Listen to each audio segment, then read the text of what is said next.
ప్రపంచ మహిళల అక్రమ రవాణా వ్యతిరేక దినోత్సవం సందర్భంగా మచిలీపట్నం హిందూ కళాశాల ఆడిటోరియంలో అవగాహన సదస్సు జరిగింది.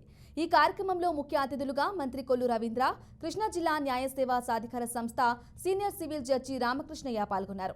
వైసీపీ ప్రభుత్వంలో మహిళల అదృశ్యం కేసులు నమోదయ్యాయని మంత్రి కొల్లు రవీంద్ర తెలిపారు. దాదాపు 32,000 మంది మహిళలు, యువతులు, పిల్లలు కనిపించడం లేదని కేంద్ర నిఘా సంస్థలు నివేదిక ఇచ్చాయని గుర్తు చేశారు. మహిళల అక్రమ రవాణాకు వ్యతిరేకంగా ముఖ్యమంత్రి చంద్రబాబు, ఉప ముఖ్యమంత్రి పవన్ కళ్యాణ్ పోరాటం చేశారని తెలిపారు. మహిళలపై అఘాయిత్యానికి పాల్పడితే అదే చివరి రోజు అవుతుందని కొల్లు హెచ్చరించారు.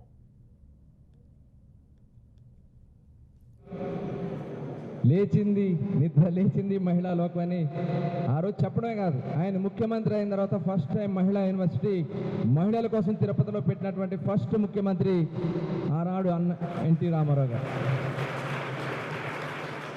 అలాగే ఇవాళ ప్రపంచంలో మన వాళ్ళు, మన తెలుగు బిడ్డలు, ఆడబిడ్డలు, నా చిన్నతనంలో మా అక్కలను కూడా కాలేజీకి పంపించాలంటే చాలా రిస్ట్రిక్షన్స్ పెట్టేవాళ్ళు. వాళ్ళు కో ఎడ్యుకేషన్ అయితే పంపించేవాడు కాదు ఆడపిల్లల్ని. ఇదివరకు లేడీస్ హాస్టల్స్కో, లేడీస్ స్కూల్స్కో, లేడీస్ కాలేజ్కి పంపేవాడు.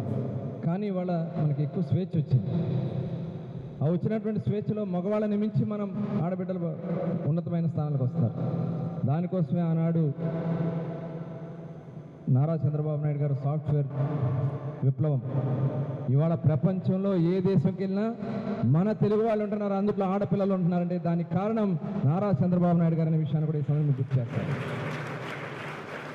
ఇవాళ